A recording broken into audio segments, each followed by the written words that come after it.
Nope.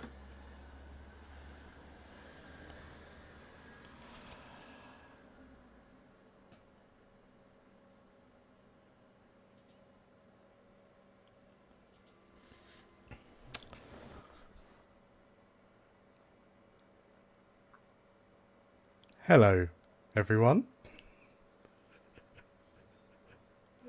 Hi. How are we all doing? The Tavern is back with just as many hiccups as there was before. And for that, I will toast.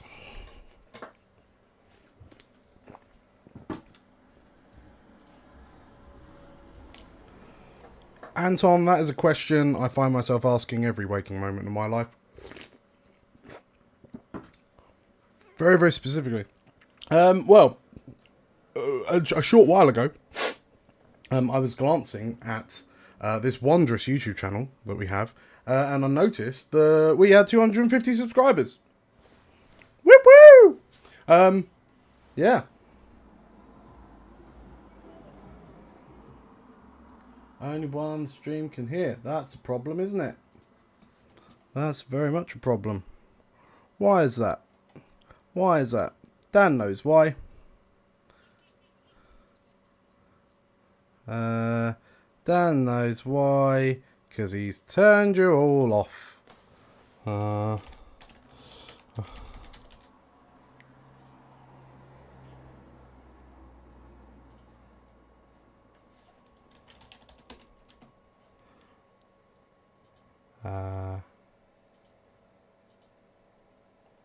Right. Now, hopefully, people in the chat can tell us if everyone can hear everyone. This is a journey of discovery that we're all going on together. Right. Where is this chat located? Is it on the YouTube, Twitch? Dan's tubes, man. Dan's going on a journey of discovery in Pride Month. I'm proud of you. Right. Hopefully. I mean, the beautiful watchers at home can't tell if you guys can talk if you guys aren't talking. Talking, talk. We're talking. You know what? Talking Right. normally. Wait. To rehash then, what are we doing tonight? What are we doing? Yes. We are celebrating, Anton, 250 subscribers on the Explorers of Elsewhere channel. With all of the pomp and professionalism that the Explorers of Elsewhere channel is known for. Yep. I didn't even get a beer. No, me neither. I've let myself down. Like, Yeah. I mean, to start with, Dan, I mean, you've taken over as bartender duty, and that used to be my responsibility, and I'm actually slightly happy that it's no longer in my hands. Yeah, you've got a slightly smaller but soon to be larger problem. Yes. To be dealing with. 18 years worth of... Hey, that's a fixed term contract you cannot get out I was of. going to say, it's so naive of you to think that it stops at 18. You know what I mean? Yeah, I mean, I'm almost 40 and I'm still causing problems for my family. Before we go on any further, yes, hello to everyone in chat. I really appreciate you being here. Apologies for the slight technical hiccups, but I think we are good to go. So, for those of you that have accidentally stumbled into this place not knowing what on earth is happening... True. Hi, I'm DM Dan. I am the guy who runs this fine establishment called Explorers of Elsewhere, specifically right now, the Taverns Between Dimensions, which is used to be a little trio project that Carl, Anton and I operated. But now we're changing it up. This is like think of it as a Friday social down the pub with your mates, and that's what we're going to do, except there's going to be distinctly less football chat and distinctly more talk about D20s. Hell yeah. My kind of pub. Exactly The right. Sambuca shots are still on the cards, Yes, right? do poison damage. Shots. So, yes, we can kind of crack on. As we can see, one of our staff members is currently on break. But as soon as Tim is ready, he'll join us, hopefully. And I'll let you lot talk amongst yourselves while I bring him in and get him dressed in his uniform. But yeah, hey, hello. Hello. We collectively happen to play a campaign on this channel, don't we? Yeah, do? that's right. Do we? We do, You apparently eat? so. Yeah. Crikey. Crikey. And as of right now, we are 7 episodes in to our 20 episode run. For all intents and purposes, we've completed the Out of the first way. arc of the story. Setting It's- up the town. Setting up the town, yeah, that's so I mean, for anyone watching this live, this is tomorrow will be the start of arc 2 for all intents and purposes. But yeah, I guess I mean we've kind of done a video like this in the past. But for the newer faces around, let's start with you, Meg. Hello. Hello. 7 episodes in. Seven How's episodes in. how's Addy feeling? How's Addy? How is Addy? How is Addy? That is a good question. Addy has been finding her feet for the first 7 episodes, and I think she's just about getting into her stride now. She's just about sort of, starting to get a sense of what home might look like or who it might look like. And, feels a lot more confident in her abilities, a bit more confident in her place. But as of last episode, without giving away too much, because you're going to have to go back and watch it, that might all come crashing down a lot sooner than we thought. I think Addie's found love is really what's happened. Or has she found lust? Yeah. Is she discovering lust for the first time? Bear in mind for the studious watchers at home that these are potentially spoilers. Dum dum dum. Dan, Marvel told me those are bad. can we get a rundown of the campaign so far? 'Cause- Yes, we absolutely. Ooh, we got a Tim. can. We've got a Hello, Tim. Tim. Welcome, Tim. Hello, Tim. We have a You have to Tim. go get your uniform on, Tim. Oh no. Okay, well, Oh, tell you no. what. While We were promised uniforms and costumes. while I Oh, thought gosh. our good boy Tim. I think Nurse's outfit was mentioned. Yes, that's what I heard. Nope, Yeah. nope. There's too many clothes right now. Yeah. Somebody's kink was written there, yeah. While I bring in our good boy Tim, how about the 4 of you? Oh, there he is. The rest of you, you fill us in on the campaign as best as you understand it. All right, we all say one word each, and then we complete each other's sentences. Go. Uh, It started as a caravan, I think. Mm. Like we all started. Yes. we got a bear that we called Horse. And then we had a horse that we called Bear, but he died. That was Then- well. Then Bear's we like had a. Mr. Dribbles. Well, no, I Mr. think Dribbles that's was a different second horse, horse. Yeah. Oh, second Bear horse. was Bear the horse was carried away and devoured by some sort of beast. That was yeah. Oh, yeah. Mr. I was Dribbles, on the other hand, was looking carried away elsewhere. and devoured by some sort of beast. Mr. Dribbles. Yeah. He If went I- before his time. If nothing Mr. else, Dribbles. this is really insightful Long for live. me as a DM to know Okay, where my so- players are at. For the within this people who story. don't only care about the animals. I mean, we have not forgiven DM Dan for Mr. Dribbles. I have. And I'm still waiting for that commemorative statue in our centre of our Yeah. new town. Which Dan, is also Dan. should really be called Dribblesville. Is Dan. Blue Prosper, whatever. Lane, I've forgiven you, and I think you should do it more. Lane, your character is meant to be all like compassionate and shit. She's just like, oh fuck this horse. Well, tell you what. Here's the deal, Meg, and for anyone else involved. If we manage to get to our next milestone, which is 500 subs, before the end of the campaign, I will hand draw a Mr. Dribbles of the Horse asset for the town. Ooh. Ooh. That is Ooh, this is like incredibly a- tempting. That is a very And I good will stretch wear goal. that maid outfit. Well, it's No, you don't Or, have depending to. on the reaction, I will not wear that maid outfit. I mean, 500 subscriber maid outfit. Tim. Tim, I'll have to give you my maid outfit. Dan, can Can you give us a rundown of the 500. campaign so far? Because 500 it's not working out. subscribers. So far, we had Ooh. Caravan and Dribblesville. The whole thing in between just does not make sense. For all the DMs in the chat, we know what it's like right now, don't we? Yeah. So, Oh, someone's made a good suggestion that we should bring Dribbles back as a zombie. zombie Yes. horse, No, absolutely, don't desecrate Chris. it. Zombie dribbles. Zombie Dribbles. Yeah. Maybe like Zombies a can be lich. good. A lich. Oh, Lich dribbles. lich dribbles. Oh Yeah. no. So- Dribble lich. From like reading off the back of the DVD cover, the campaign world is a completely brand new one, and But the other one exploded, Dan. yeah. So basically, the world died a little bit. There was a big old war. Lots of dragons got very angry.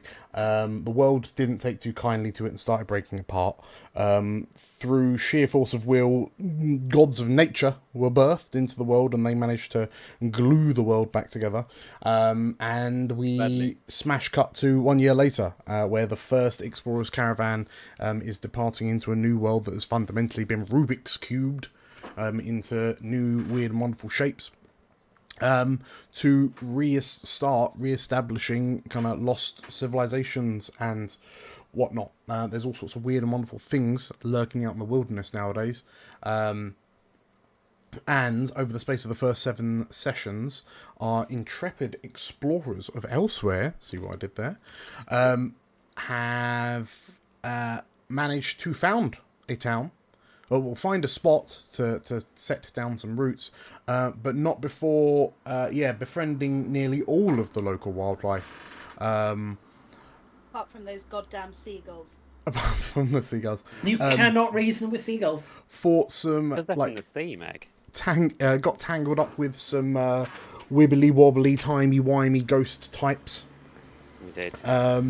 Had far too many critical hits from the DM thrown in their direction. Yeah. We That was did. nasty. That was bad. And met a wonderful array, a cast of characters. Yeah, met kind of hot dragonborn. Hot Dragon. Yeah. Oh yes.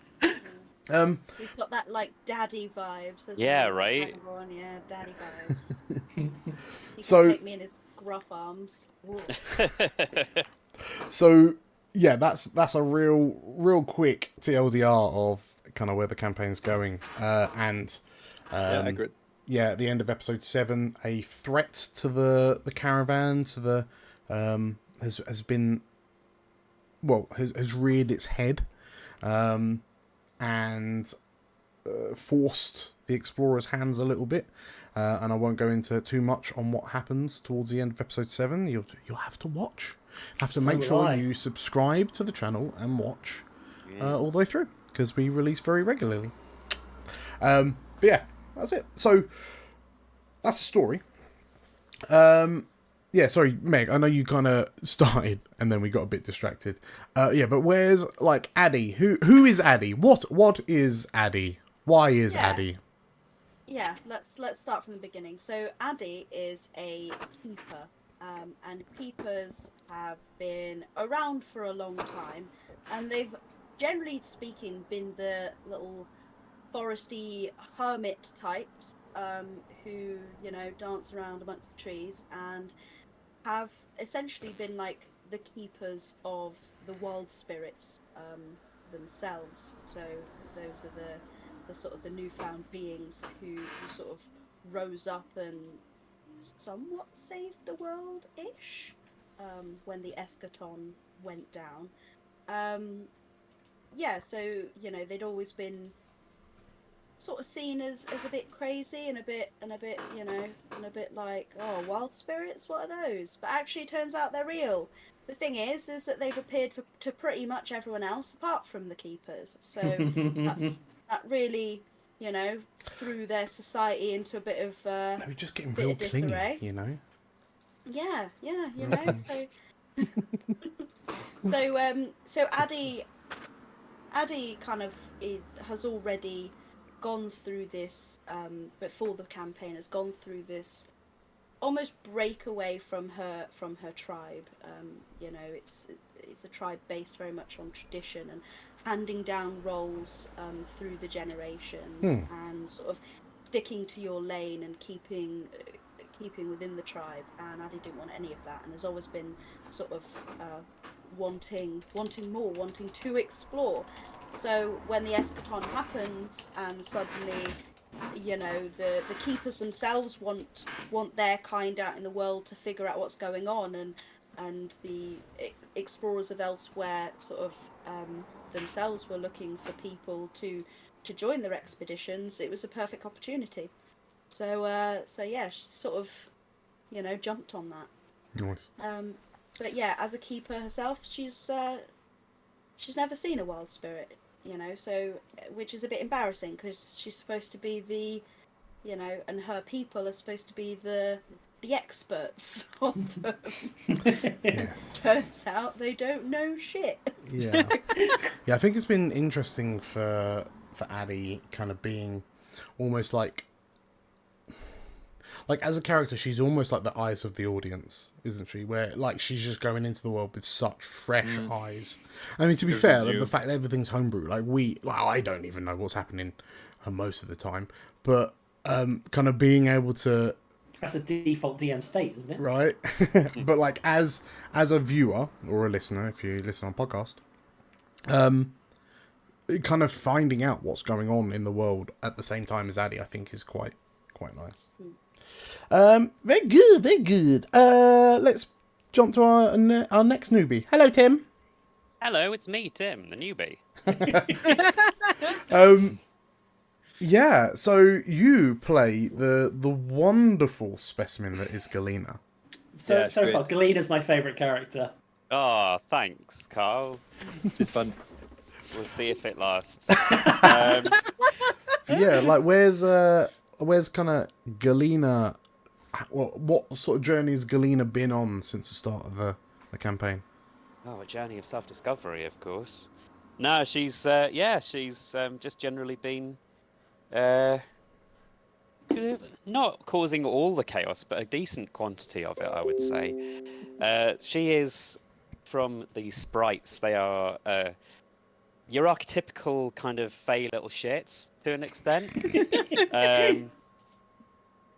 And the earth sprites live underground, and they are your happy, clappy little folk. And they had a fairly tough old time when the entire world fell apart. But luckily, Galena, by that point, she was already out in the sticks. So she's turned up. She is getting deep into her research. Some would say too deep, but those people are Luddites who do not appreciate progress. And it would seem that some of that is for her poor little daughter, who's not doing too great. So, sad. But, you know, with a bit of luck, she'll maybe get somewhere, and then she just has the small task of finding out where her home is somewhere in the entire planet, which is fine. But yeah, it's been fun. She's been bonding with some people, threatening others. Both. It's been a lot of fun. Mostly threatening. I think you confuses bonding with threatening. I don't know. I say she sort of bonded quite well with Comstock. Yeah. Has she threatened Comstock? No, Comstock's the only person she hasn't. I'm sorry that you can't be the primary gruff daddy for Galena at the moment, but your time is coming. Don't worry. Good. Amazing. Very, very good. In which case, moving on. Lane, hello. That's me. Hi. Where has Milia gotten to in her time with the first Explorers expedition? So it's funny, really, because Milia was never really like a people person. She was a locksmith. First off, she's an Asavar. So Asavar kind of have this thing as a people. They have what's called a path, and like a social structure. Yeah. Once an Asavar has their path, they're expected to stick to it like very rigidly, and it's almost unheard of for them to change their path because that's not what Asavar do. Their path is what they are best at, and that's what they have to do. Milia loved hers. She genuinely loved hers. But then the eschaton happened, and things went to shit. Just as a little aside, I'll quickly jump in. For those who haven't seen the campaign and wondering what this word eschaton means, because it's been mentioned a few times, it's a fancy word for the world go boom. Well go brr, they will go boom. Yeah. Dragon, lots of angry dragons, world go boom, the eschaton. That's it. So sorry, yes. Eschaton put a dampener on Milia's party. Just a little bit. And then an incident happened that we haven't gotten into yet in this campaign, but we probably will do pretty soon. Pretty soon. What's in the book? What's in the book? I'm still convinced that Milia is the book. Yes, there's a. Milia is the straps. We'll And her body is just a meat puppet. Yes, we'll pull the curtains back and let everyone know that the tome, the weird and wonderful, maybe evil tome that Milia, this dainty little Ace of Our Ladies carrying around. Our running theory is that actually the player character is the book, and Milia, the Ace of Our, is this like meat puppet that's just thrown out the side of it just to give the book some legs. When I was up in Bristol visiting Dan, we had a long conversation in the car about like what different forms the book was. you know. Yeah. And I'm assuming that the reason you never put it down is because of the umbilical cord. Right. Like, I should hasten to add that when we brought these theories up with Lane, at no point did you say no to any of them. There was no denial. Just giggled. Yeah. Giggled knowingly, or threateningly, yeah. Listen, the first rule of improv is you don't say no. You yes and. You yes and everything. But yeah. Sorry, go on. Yeah, Milia kind of became the like emotional center of the new town. But yeah, an incident happened that she now has essentially divine powers, and she hates it. You are a sorcerer, aren't you? Yes. Which in themselves is one of the homebrewy bits, because they run on Constitution and then Charisma. Yeah. So she genuinely hates the fact that she has these powers. She doesn't like it. As far as she's concerned, she loved her path. She wanted to be on that for the rest of her life. And now she's out in this new town in a place where she doesn't know anyone that well. Yeah. She misses her family and everything about her old life. And now she's trying her best to fit into this new place and to be as helpful as she can to everyone. Well, it's a good job. You've got a new family now, isn't it? A new, totally healthy, totally, Not dysfunctional. Yeah. Totally functional family. Totally functional family. Yeah. Yes. Yeah, but as every D&D party is. So next up, Carl, as one of our long-term veterans of the Cormier campaign. Christ, how long? Cormier started. Like, if we just focus on channel stuff, and I know we've got some Cormierites in the chat. I mean, that was first big sneeze, wasn't it? It first was lockdown. the first big sneeze, yeah. So your new character is a bit more Hsuite than your previous one. Yeah. But where's Comstock gone? Like, what journey's he been on since? Comstock was meant to be sort of like my. I didn't want to have a complicated character. Yeah. I just wanted someone who'd be nice and sort of like easy. You know, he's got a bit of story to him. Obviously, I think we only sort of started touching into it about his like knighthood. But I kind of want something uncomplicated. But now he's starting a coup against, not to take over the town, but to like stop someone else from taking over the town. And it's kind of, I think it's going to be running away from him. Before long, he'll be like Lord Commander Sir Carmichael Comstock, or King Comstock, or. That's the question, I suppose, isn't it? Can he stay as a kingmaker, or will he become a king? Well, given the kind of character he is, I think he's very much a kingmaker. But yeah, He'll be he's executing people in no time. yeah. I just wanted someone uncomplicated, and also he's a shameless love letter to my favorite character in video games, Albert Steiner from Final Nine. Even down to sort of some of the costume design, which has become a reoccurring theme. The lack of shin guards, yes. Which I also love as well, because it's come up a couple of times and it's not been answered. And I'm hoping it's going to be kind of like Wooler from the TV series Dark. We had something wrong with his eye, and like an eye patch for the entire series. And every time they go to ask what happened, something happens, and they just carry on with everything else. And even at the very... The DM gave you shin plates, and you still have not worn No! them. Well, we've talked about this. Thankfully, they're still not shin plates. They are just, like, the feet. So his shins are still bare. I've run my fashion department past Carl, and we have come to an agreement on some new shoes that you found on a corpse. Okay. Yeah, so you know, he's a shameless love letter to one of my favourite characters, which also I think works really well with some of the other characters, because there is that sort of like Steiner-Vivi relationship, which again I really appreciate. But yeah, he's just an uncomplicated character, like a normal person trying to be extraordinary in an extraordinary world. So and I'm hoping that if the way things go, he will at least have either die in glorious battle, saving everyone, or he'll, you know, get the recognition he feels he deserves for all the things he's been through. And I know once I've gone back, I'm gonna have to chat with every character, because I have so many like things I wanted to do before obviously my son was born, but he came along and was like, oh sorry, no roleplay for you. Yeah, priorities, right? Honestly, right? Of course. Can we talk about Comstock's big serious daddy vibes?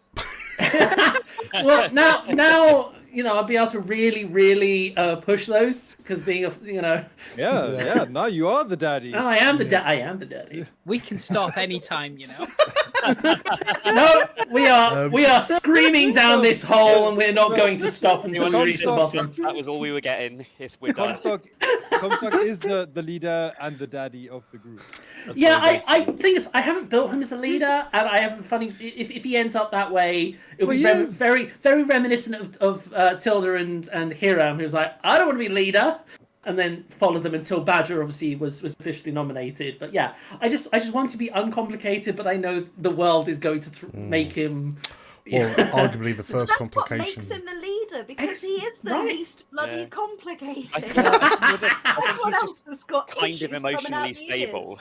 Yeah. Oddly, yeah, he's very emotionally stable, which is very odd. Like, I find it odd, given my last character was very sort of, you know, volatile. Emotionally broken, volatile. He's also the only one with rank here. That's true. So he is the leader by default.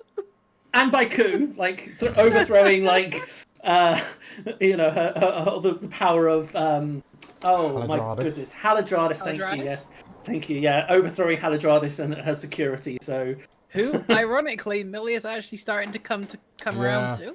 Yeah, in your absence, Carl, everyone's bodying up. Oh no, I'm gonna have to work harder. Maybe it shall be you who are overthrown. Very good. It ended up being a bit of a kind of a latecomer to the party, but Anton, Victor's had 2 episodes less than everyone else. But where's Victor been? Like, what's the journey he's taken over sessions 3 to 7? So Victor is a Gloomstalker Lorvar Ranger. Lorvar being sort of the half-elf population. They are the most populous race that is in no way, shape or form inspired by any other particular fantasy races. Seeing as we went into a literal Temple of Time as well, I didn't notice that. Yeah, I didn't actually think of that, but yeah, sure. I think if Comstock is the dad of the party, then Victor is the strange uncle that smells like cabbage. All right. I fucking love Victor. He's great. I love the voice as well. He's just this weird little old man who's following us around, and he's he's brilliant. So he's been fun to play, and he did join the group later. and he was following the caravan for his own reasons. And we've learned throughout the first episodes that he's actually tracking something. He's tracking a beast, and that's why he's joined forces with the Explorers of Elsewhere to try and identify and find where this beast is. Yes. I think especially in the last episodes, we may have learned a few more things about Victor. Yeah. He may be carrying some secrets. Was it that Victor was the beast all along? Victor, it may be the beast. Milia has already assumed that it is your presence here that has brought the beasts to us. Oh, Yes. oh, possible. Quite Yeah. possibly. Yeah. Quite possibly. Which Yes, is why that she is- shouted at you in the Chimera fight. It's the cabbage smell. They're following the cabbage smell.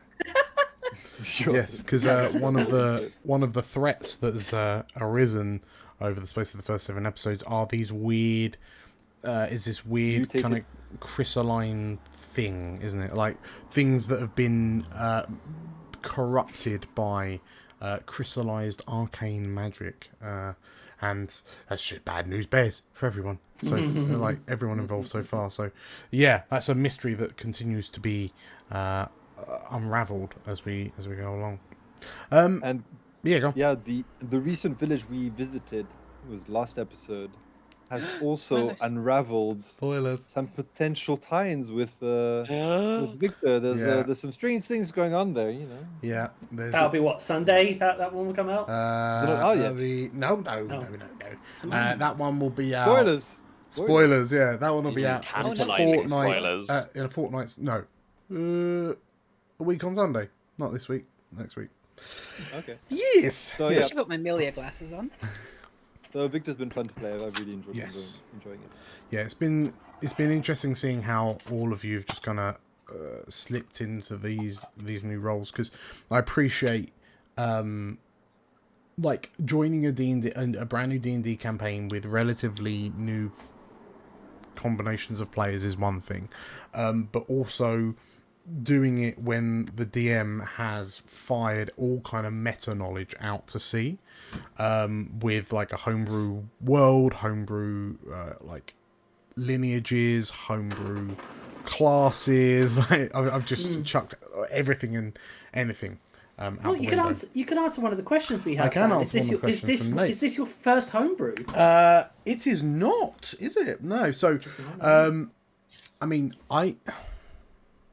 Call me a homebrew. Call me as a homebrew, right? well, I guess Partially.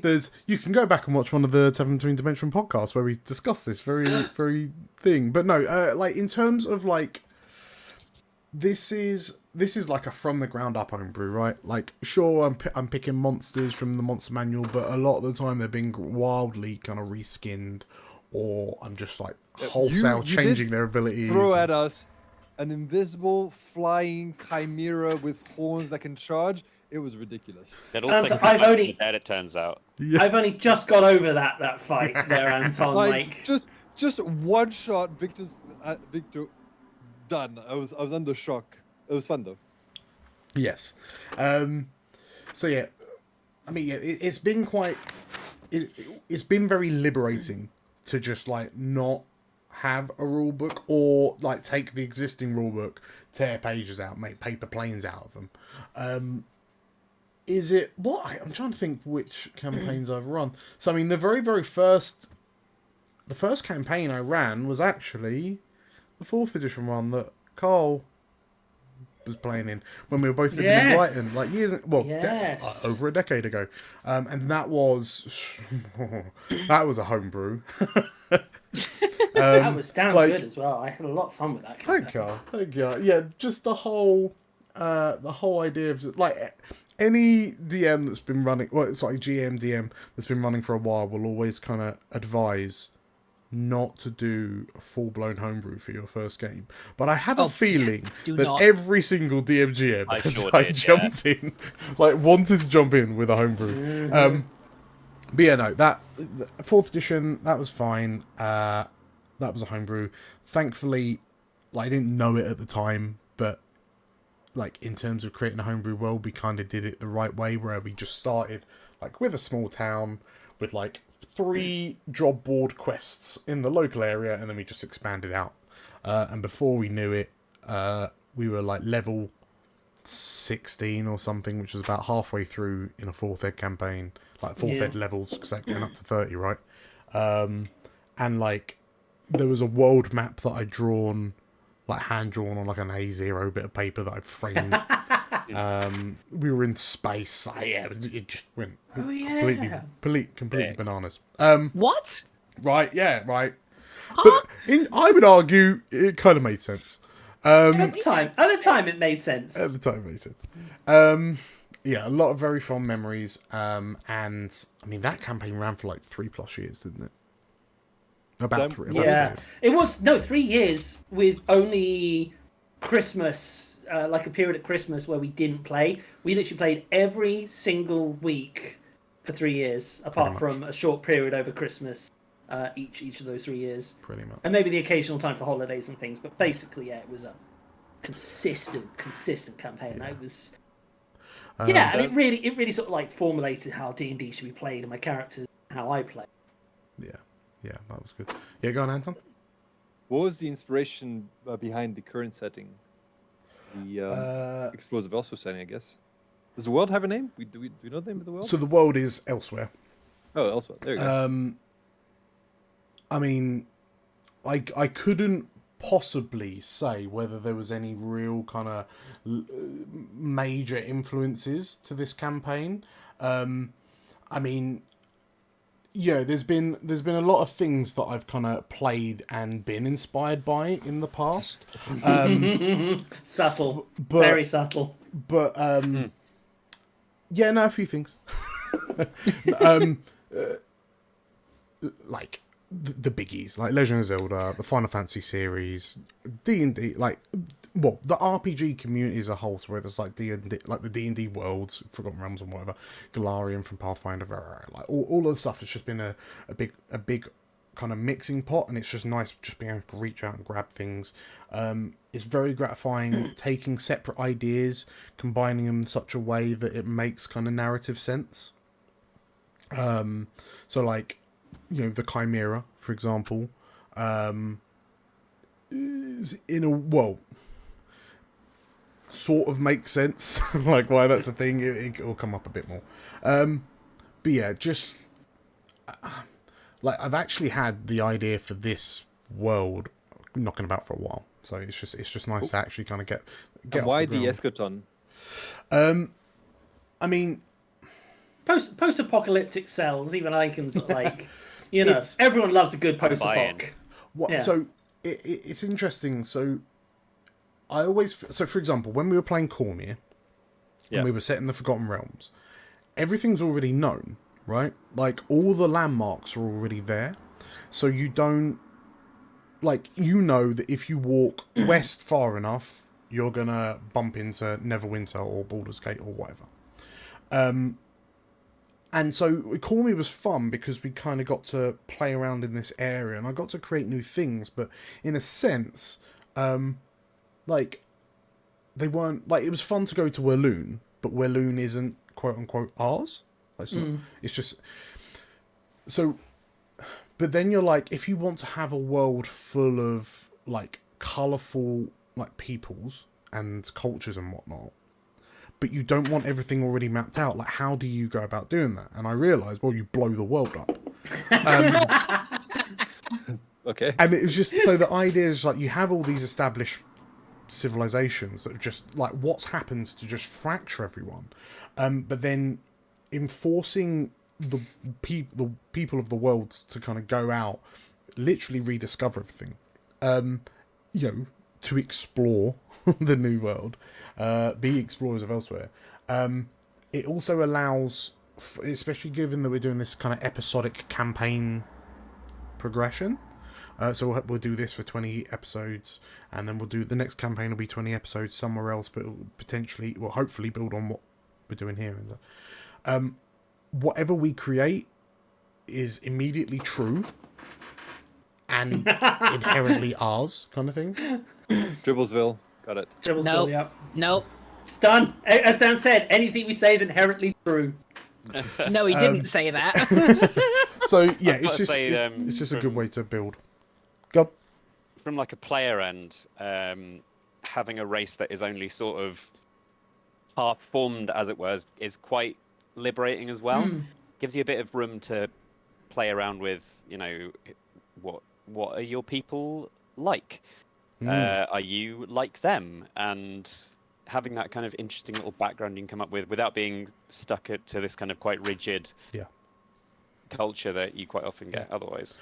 Yeah, it's been really, really nice in inverted commas kind of handing the reins over to some of you guys. So, like, my personal understanding for the Keepers, Terran Sprites, Asavar, Lorivar have been coloured, been influenced by your respective choices as your characters. So that's nice to really kind of give you guys a sense of belonging, because if you decide a thing happened, or you you can just kind of declare it. Like the city of Glasmere, now that that's in the inverted commas public domain, like that's something that we can pick up and play with, whether it's this campaign or a future campaign or whatever. Ooh, spicy. Yeah, it's just stuff like that. It's just nice. So there's going to be kind of inherent callbacks. For example, like when I created the city of Glasmere, I basically only made the parts that were relevant to Milia to give Dan and everyone else who like wants to use it as a playground Ammunition. a big area to just go wild with. Glasmere only has a very basic, like, this is what the guard is called, this is what they do, this is what they think, this is what they stand for. Everything else is completely open. Yeah. Do you want to have a couple more questions, Dan? Yeah. So we've got a few queued up. Quite a few questions. So this is one for the 5 of you. The 3 of you. So Meg, Lane, Tim. How does it feel for the new players to be having their games recorded and put on YouTube? Meg. New, very new, very weird. Especially since it's like long standing. Like I've done streaming before, but they've always been very short, silly games. Not where sort of we're talking the sort of gaming for good stuff that we did. Like one-shotty type things, or just like playing video games with a bunch of mates and you just happen to have a camera recording. Yeah. Whereas this, where it's a lot more sort of formatted and it's definitely been weird, but also quite enjoyable. I don't like watching myself back when those videos go up, because I just think I look and sound awful. Shut up. Hopefully not everyone thinks that. So, yeah, definitely a weird experience. Okay, wonderful. Tim. Yeah, I think at first I was quite self-conscious about it in general. Like it is a strange, awkward thing to do. I don't tend to bother much with like much social media stuff in general. So, but I was actually surprised at how quickly it started. I kind of almost started just forgetting that the recording's a thing, really. Like it only really comes up when, occasionally like someone's mic dies or something. But otherwise, yeah, I pretty much just try and approach it about as I would any other game I was playing, really. Yeah, it's nice knowing. So yeah, for you guys to effectively like playing it like honestly, as if we all were just kind of around the table or whatnot. Yeah, it's nice to kind of have that genuine authenticity, I feel. Lane. So I'm going to be the slight contrarian here, with also a slightly vain answer. I really like having my stuff and my creativity on show and on display. I've always wanted to have like a job or something where I can just be fully creative and show off my creativity and my writing and let it all show out there. And being part of a like real play, it's great fun to me. I like showing off my characters. I like showing off things that I've made and the friends I've made, and I love doing that. So it's not new to me. I've been on other streams, but this is the one I've had the best time on so far. Yeah. Oh, Thank you. That's good to hear. You Yeah, get it's been inspiration. really fun, like getting to. Oh, thank meet you. I will everyone. actually take that. Hey! I'm going to add it onto Foundry right now. Yeah, it's been really nice, kind of getting a proper chance to meet everybody, and Yeah. Absolutely. Yeah. I'll tell you one thing as well. It's been nice having like a campaign that almost it has to be out there, you know, like for the channel to keep up, and for the sort of, you know, the story's got accountability having a channel attached to it. So it's actually really nice to be a part of a D&D group that keeps going, and we keep turning up and we keep playing, and they don't usually, you know, because I've been part of so many like D&D campaigns amongst friends where they've just fizzled out because of various reasons. So it's really nice having this sort of stability in this campaign. Yeah. I think I've got to congratulate you as well on just your choice of players, Dan, because everyone is like really cool, and also like everyone's very invested in their characters, and they care about who they are and what they're doing, and I mean, that's really nice because I feel not that's often you get more. that. I feel that's more of a congratulations for you five. No. Yeah, no, I really appreciate like oh the. shucks. I really appreciate like all the effort and like commitment that the five of you have put in, the Cormier players and everyone else who's kind of taken part in elsewhere stuff. So through one shots lives, the charity live streams for Gaming for Good that Meg mentioned earlier, like all of that. I'm really kind of like, I'm genuinely blown away that the silly little idea of like, oh, let's record and upload our videos onto YouTube, and like like the time it took to go from 0 to 100 and like 100 to 250, like it's quicker this time around. So like it's really nice seeing that like our sort of like passion and hard work is, you know, working. Like people are enjoying it. So a massive thank you to everyone. So those of you watching, those of you playing, everyone. Also, I literally just went in and added the inspiration into Milia's sheet on Foundry. To be fair, that's the only way people will ever remember to give inspiration. Right, moving on. Next question. Yeah, this one's a big one actually. Yeah. So Sheldon. Hello, buddy. How you doing? Hi, Sheldon. Thanks for the compliment earlier, by the way. I grew it myself. So here's the thing. When I'm role-playing a character, sometimes it can be a bit challenging. Sorry, I should say what the question is. So, like, what do you do when you're playing a role-playing game? You kind of have a brain freeze and you're trying to think, like, oh, what would my character do in this situation? How would they be thinking, etc., etc. I guess the most important thing to think about, to remember, is that the character that you're playing is your character. So whatever they think or do at any given point is the exact correct thing that they would say or do at that exact point. Think of it as just like, if you do a dodgy West Country accent. Glaive Dave.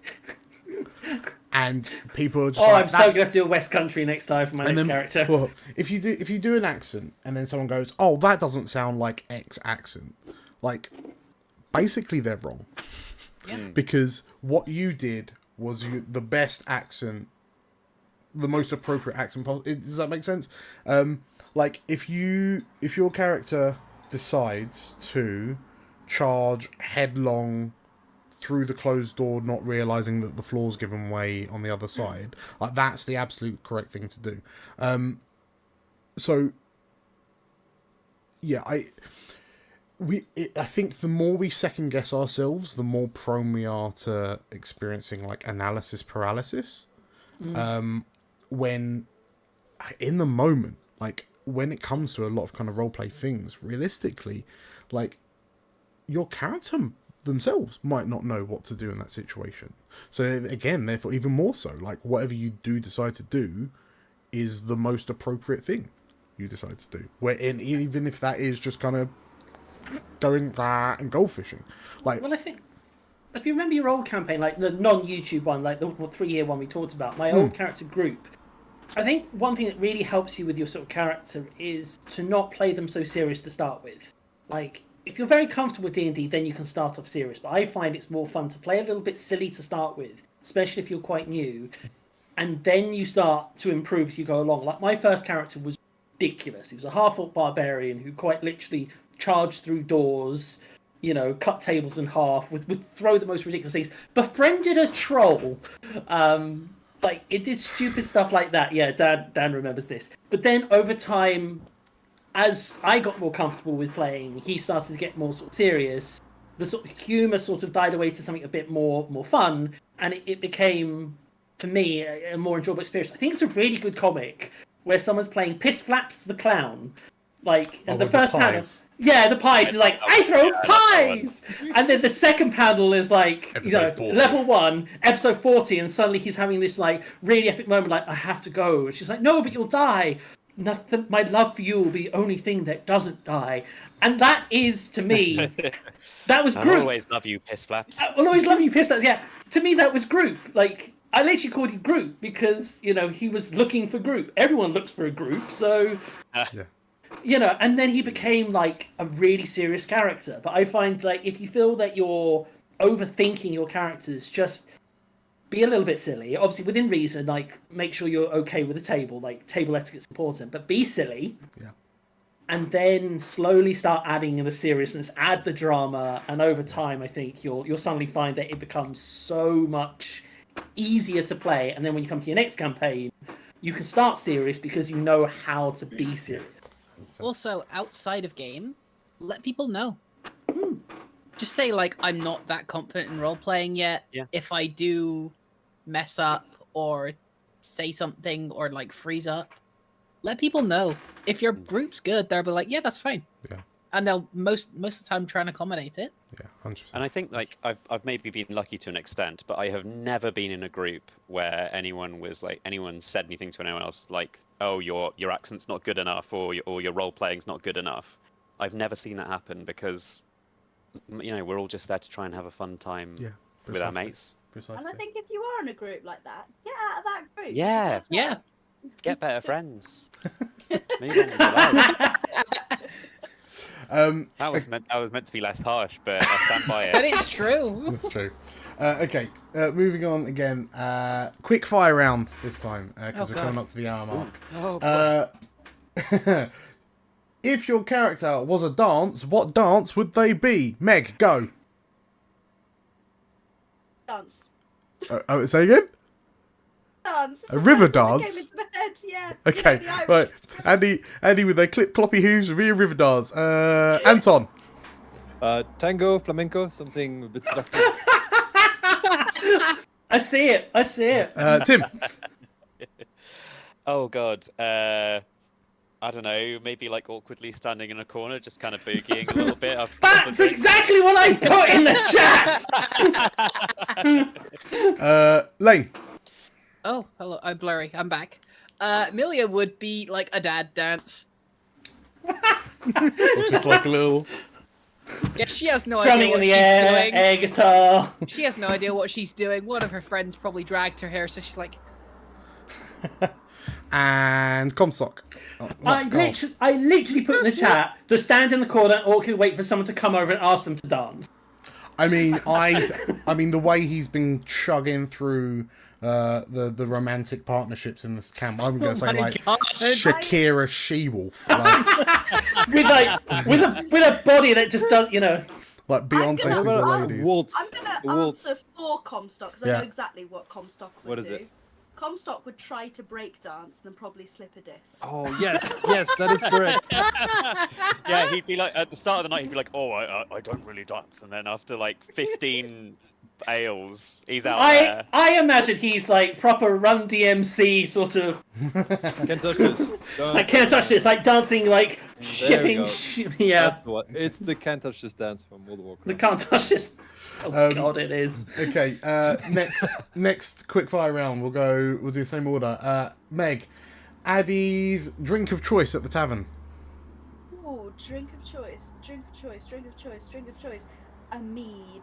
a mead that she'd brewed from the honey from her own beehive.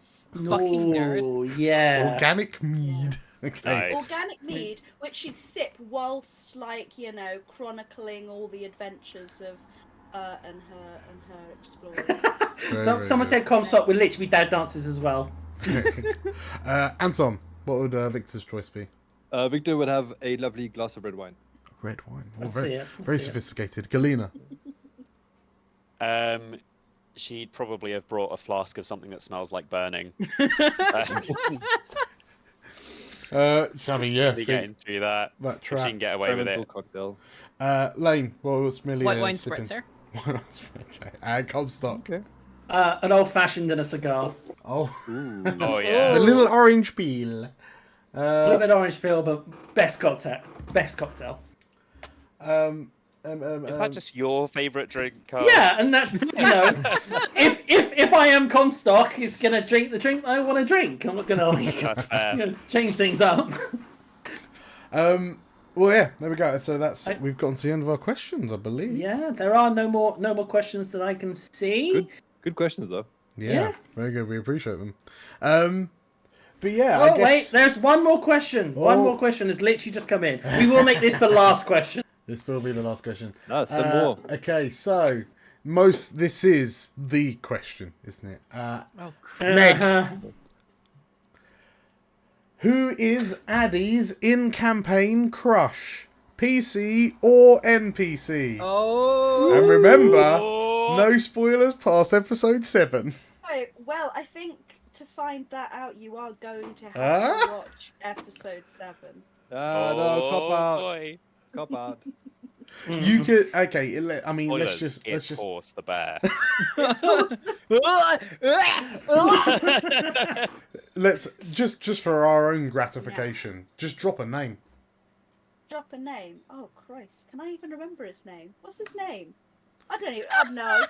I was too busy looking at his nice chiseled, sculpted jaw, to be honest. Comstock. I suspect. I was waiting for everyone to say Comstock, but I'm actually really disappointed that Comstock wasn't the first name off your lip. It's Hilarious. as much as I want to say Dume. I think it's probably Elmin. Is your Oh, there we boy? go. Yeah, Elmin. Elmin is my boy. Spoilers. Possibly, anyway, you know, I hardly know him. Mystery name. We'll see. Who's Anton's? Who's Victor's Who's my crush? PC or NPC crush? Victor's crush would probably be Frinker. They've got that competition thing going on. You know, they go off for long distance at a time in the woods. Essentially. Yeah. They got that outdoorsman thing going on. Galena. Oh, shit.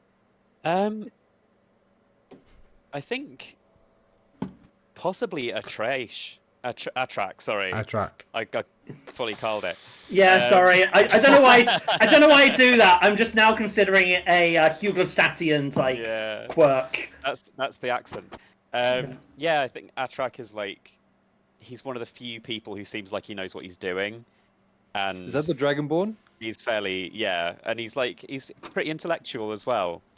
I don't know if she's don't know if he's going to be right for her, but you know, yeah, she's got a little bit of a thing. Whereas Comstock, I mean, a lot of respect there, and who knows? We'll see what happens. Ship it. A real sapiosexual romance right there. Okay, very, very good. Who's Millie got eyes for? Spoilers or non-spoilers? So up until episode 7, so the setting up of the town. I mean, there's one answer. Lane. There's one answer.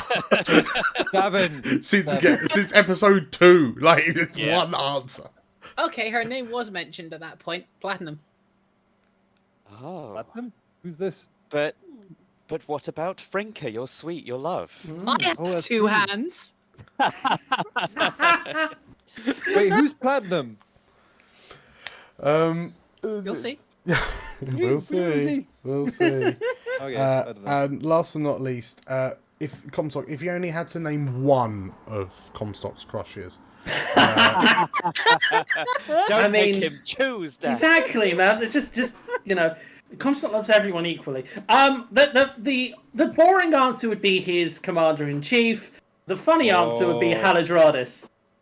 Ooh. Like, that's a hate fuck if ever I've seen one. You know what? There are some sparks there, and what kind they are, who can say? the tension, the sexual tension is palpable. You could Like he's usurped her, and suddenly she's like, okay. you could cut Okay. it with a sledgehammer.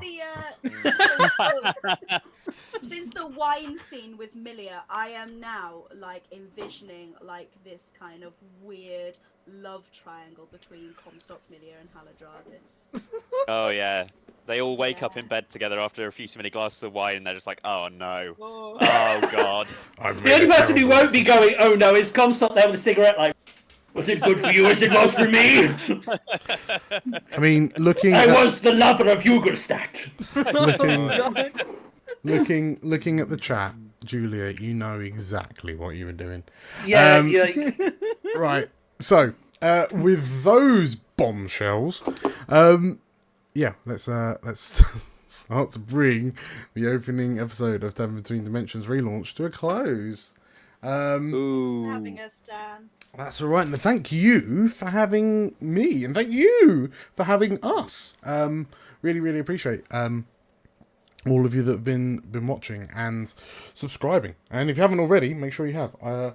Looking in the chat, I think everyone has subscribed. So, thanks. Please do, beautiful. Let everyone- Likes his ass off, so. Yeah. let everyone know that they need to subscribe to this channel. So just all your friends, make sure they're bored of hearing about it until they hit that subscribe button, and then you'll stop talking about it. Just Maybe like, you've already suggested it, but have you considered blackmail?